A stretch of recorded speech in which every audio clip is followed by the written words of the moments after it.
Admiral Thomas M. Dyke is retired. The story we are about to bring you concerns the individual courage of men under the most dire of circumstances. Their bravery, tenacity, and physical strength brought them through what some might consider the impossible. It is the story of the USS Flyer. In October 1943, the USS Flyer was commissioned at New London, Connecticut.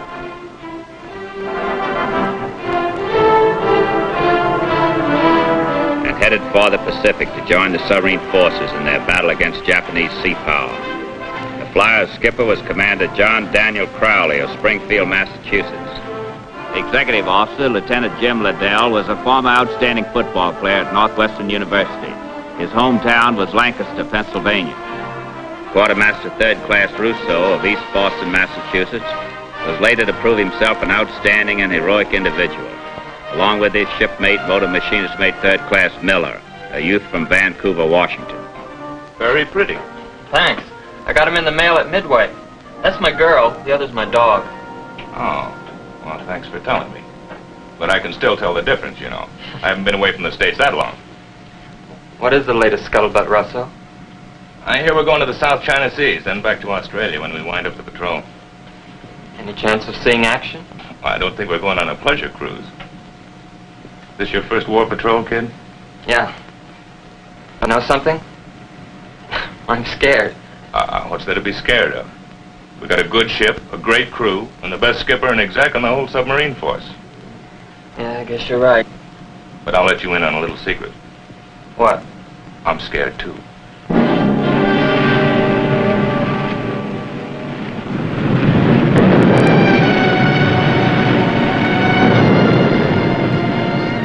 A little on edge, Skipper? Yeah. I hate to go home with an empty bag on our first patrol. Me too. Be pretty rough facing the boys of the officers' club when we get to Fremantle. I can't understand what happened to that convoy. That contact from the plane should be in this area somewhere. I feel like I did on my first big date at the academy. How's that, Captain? I got stood up. Captain, contact on radar. Bearing 090. Range 30,000 yards. Very well. All ahead, flank. About us a course to get us about 15 miles ahead of them. Looks like my date's going to show up after all.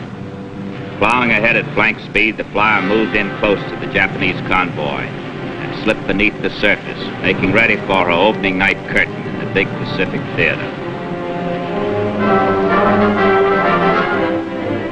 Now remember, honey, be sure and find yourself a nice home.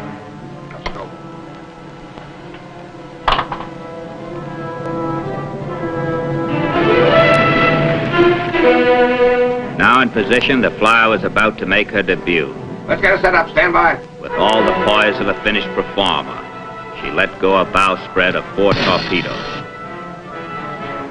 Her initial attack scored direct hits on a large freighter. Fire 2. Fire 2. And a merchant tanker. Then, defying the oncoming patrol craft, she continued her aggressive assault by swinging her stern into position and firing a full spread, most of the torpedoes finding their way to a target.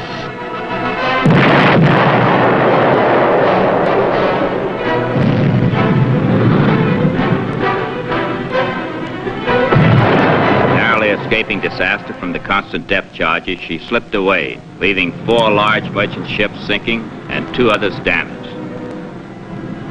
The debut was a success.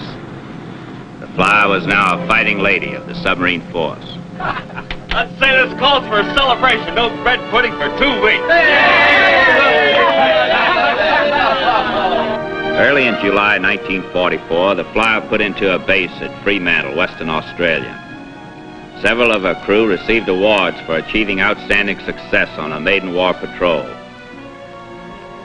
Commander Crowley received the Navy Cross.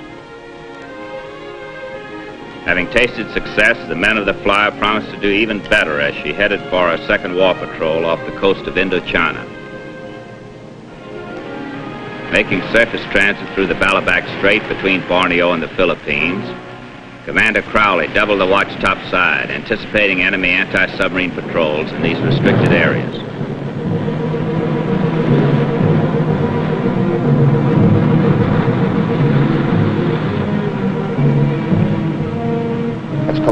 out into the port. Battle back dead ahead. It was overcast, no moon, an ideal night for slipping through undetected. The watch strained to spot patrol vessels in this area as the Flyer moved ahead at a speed of 18 knots. Then it happened. The Flyer struck a mine. A blast of compressed air saturated with fuel oil came rushing up through the conning tower hatch, confirming that both the inner and outer hulls had been ruptured. All hands in the below-deck spaces were trapped. In less than 30 seconds after the blast, the Flyer dove beneath the waves, taking all hands with her who were not on the bridge or in the conning tower, a total of 69 men. Commander Crowley was pinned to the bridge and carried down at least 50 feet before he was able to free himself.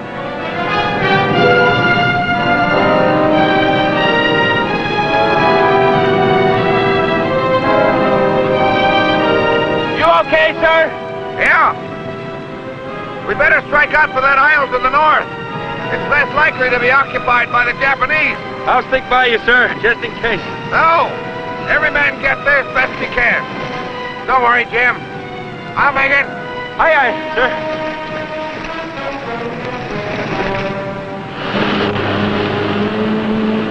"17 hours later, Captain Crowley and Jim Liddell reached the beach. They had ridden partway in style on a palm tree. They found Rousseau waiting for them. He had swum 12 miles without a life jacket or any kind of flotation gear. When's the last time you saw Miller? Just before dawn. I tried to stick with him, but he got a cramp, said he wanted to float for a while. Doesn't look like any Pacific paradise. What island is it, do you know? I think it's Managula. It was occupied by Filipinos. Well, let's hope it isn't the tourist season.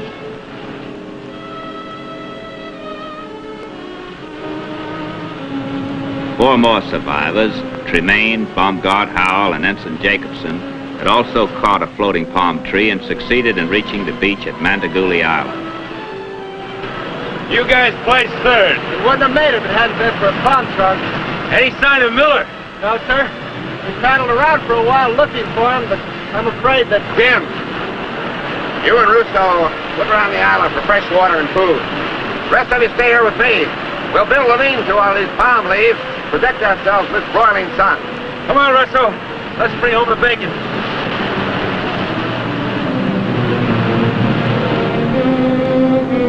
The first day's search proved hopeless.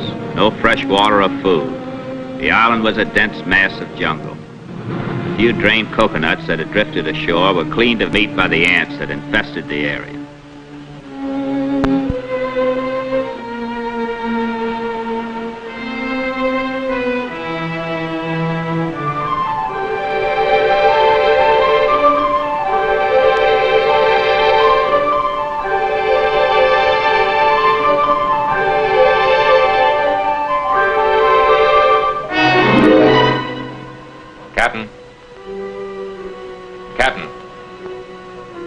Couldn't find any food or water, but we found something much better. Miller! Miller! Boy, am I glad to see you. Don't know what you're so happy about, Captain. Just another mouth to feed. Sit down.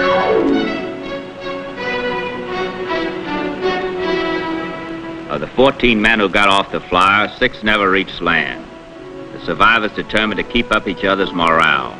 Exhausted from their weary day, they collapsed in the lean-to, hoping for a brighter tomorrow.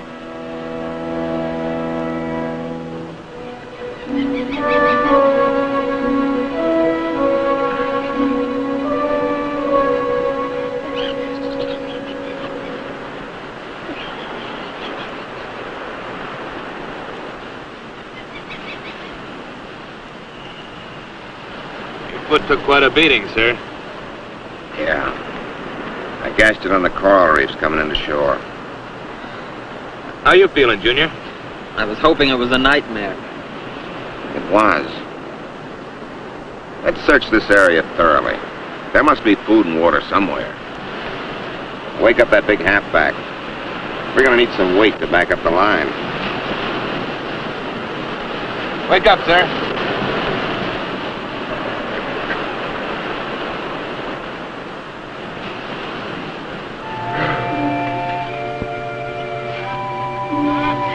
The men continued their struggle for survival, their pace slowed down by thirst and hunger.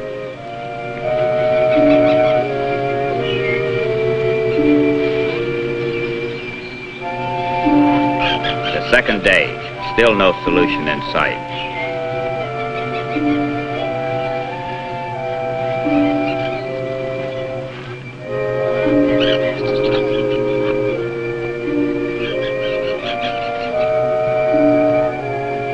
Although the tropical sun was almost unbearable by day, their greatest enemy was the cold of night, accentuated by their sunburned bodies.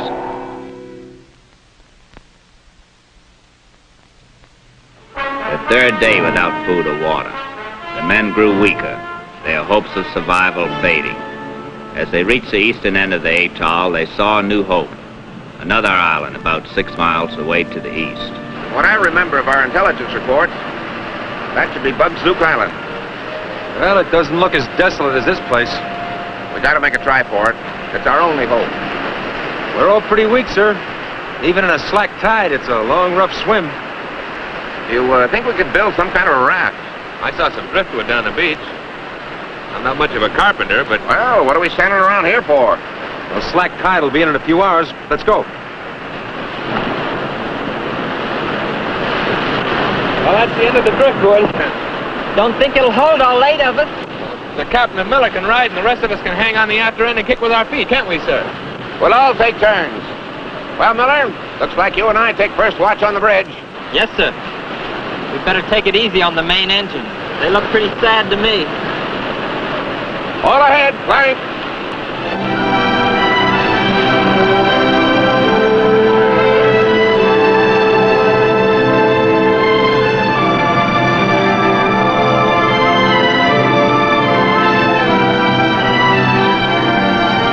2 days later, the weary men moved in on Bugzook Island. They had spent the 2 previous nights on intervening islands, Bayan and Gabon, but neither had provided the food and water they needed. Suddenly, they became aware of approaching aircraft.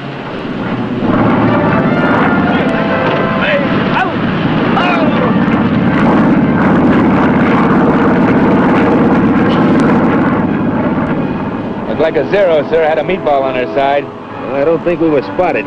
Maybe our luck's changing. Let's hope so. Come on, we can't relax now. If we do, it might be for the last time. At this point, maybe that's the best idea. Come on, Junior. You can make it.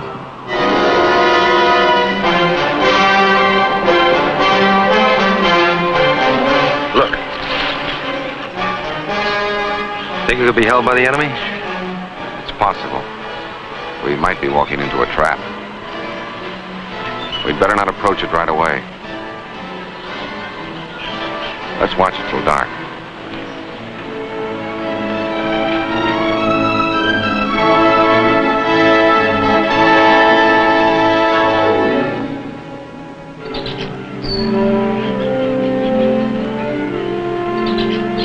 All right, boys.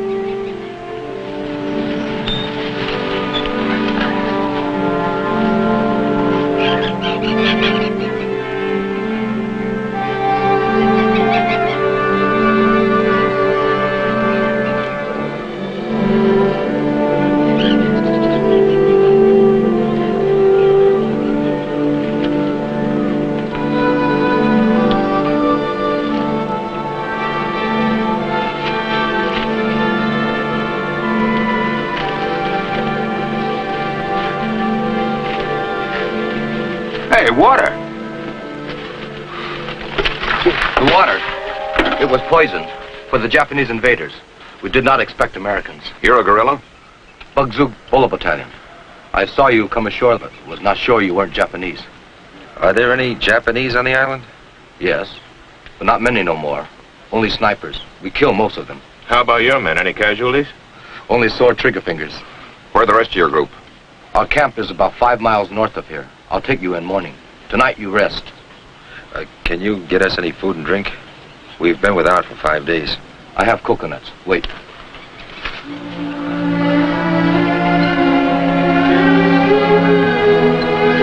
caught some fish last night. You need strength to make it to camp. How long have you been on Bug Zook? Only 3 days. We came from Palawan looking for you. For us? Yes. Had report of submarine sinking in this area. Have been looking for survivors. Do you have any means of communication at the camp? No. We have small radio on Palawan, but won't work. Maybe you'll fix it. Good. Howell, here's your chance to work with the radio. I'll do my best, sir. It's going to be kind of tough getting to the camp. None of us have shoes. After what you've been through, be thankful you have feet. I guess that is the better way to look at it. Rise and shine, you tenderfeet. We're going for a little hike.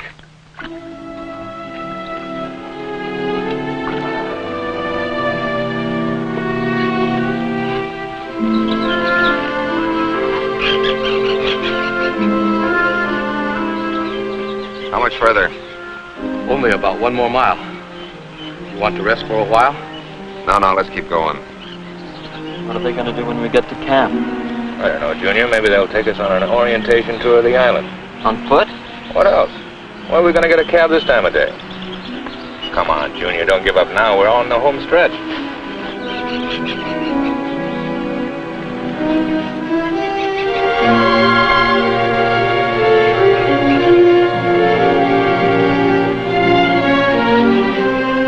At 1800, they reached the camp, being greeted by a group of 6 more guerrillas from the Bug Zook Bolo Battalion. They would rest for the night and start out by boat for Palawan in the morning.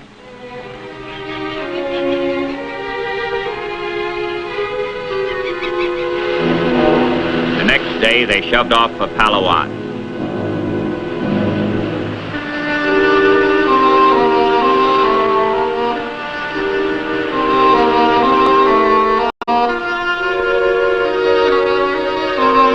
Four days later, they arrived at Sir John Brook Point and started for the camp.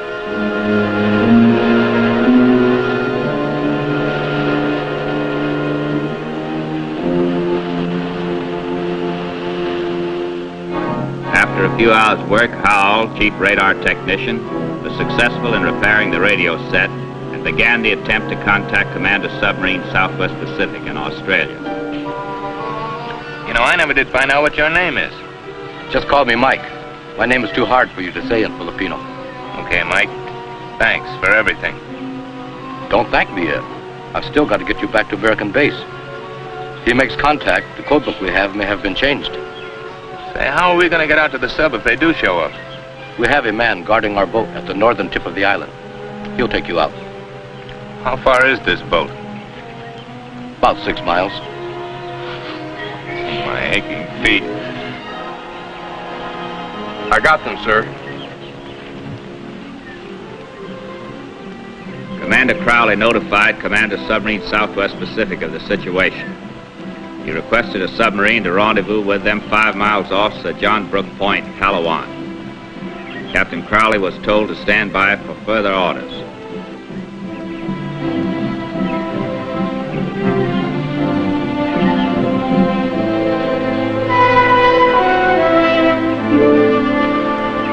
No offense to your island, Mike, but I sure would like to get off. I don't blame you. So would we. Well, if we do make a rendezvous, can't you come with us? No. We are the home guard now. I hate to sound corny, but you sure are a great bunch of guys. You are corny. Got to get you off before you eat up all the fish and rice.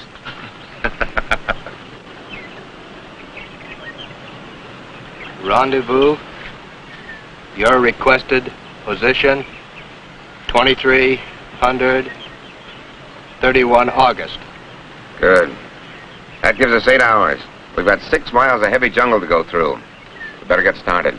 We'll get there before dark, have a few hours leeway. Let's go. The group started out for the northern tip of the island, led by their guide Mike and 2 other guerrillas.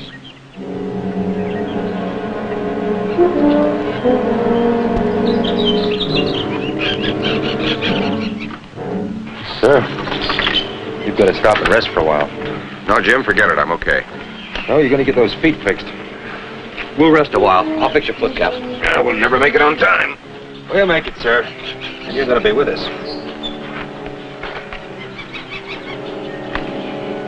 I've heard of people giving you the shirt off their back, but this is the first time I've ever seen it. Thanks, Mike. We've only got a few hours left. How much further is it? About 3 miles. We gotta hurry. Let's go.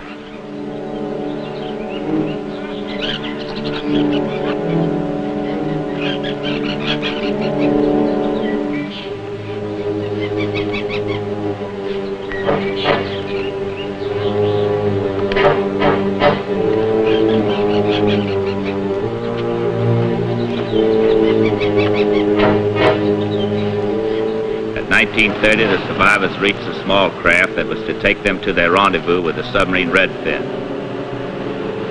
and were ready to give their prearranged all-clear signal to the sub. Wait.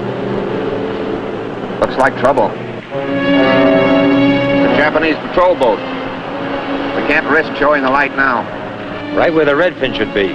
Looks like they know our plan. If they did, they'd have more than that out there. We'll shove off and try to contact the sub by radio. You'd better hurry. Mike, I can't tell you how much we appreciate it. Thank you. Good luck.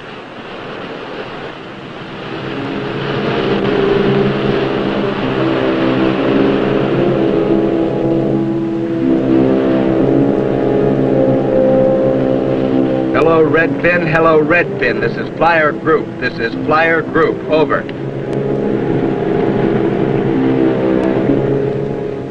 Hello, Redfin. Hello, Redfin. This is Flyer Group. This is Flyer Group. Over. I can't figure out why they don't answer, sir. I'm sure the set's working. Maybe they aren't sure it's us. They can't risk the chance the Japanese didn't pick up our first message. Who is the skipper of the Redfin, Captain? Cy Austin.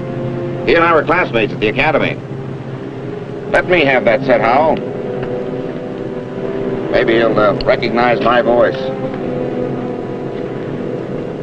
My Bonnie lies over the ocean. My Bonnie lies over the sea. Cy and I used to sing in a barbershop quartet. My Bonnie lies over the ocean. My Bonnie lies over the sea. Bring back, oh, bring back my Bonnie to me. Bring back, oh, bring back my Bonnie to me.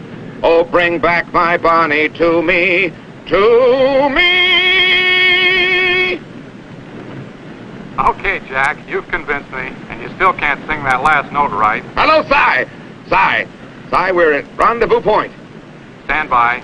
We'll be with you. I never thought my singing voice would come in that handy. It's a good thing you didn't take any singing lessons after you left the academy, sir. We'd be sitting out here for the duration.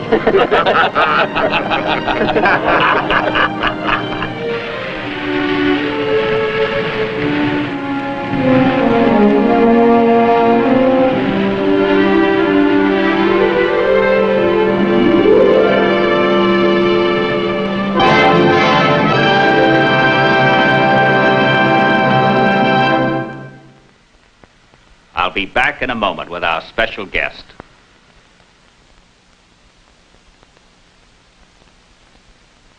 We're very fortunate to have with us Captain John D. Crowley, the Flyer's commanding officer. Jack, the sudden and unexpected loss of your ship was a tragic event. I wish we had time to eulogize every man of the fine crew who went down in her.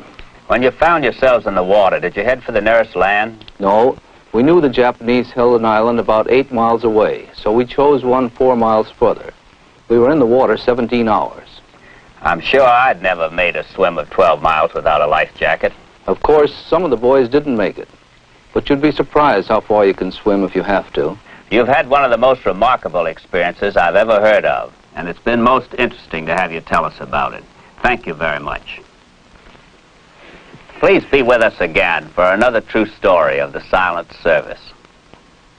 Take her down and up and by, through the deep blue underneath the ocean. We'll control the ocean wide, from down, down underneath the sea. Safe and forth we'll pass the word in the future's yet to be. That we're safe as long as there's a sun. submariner underneath the sea. So rig for dive and take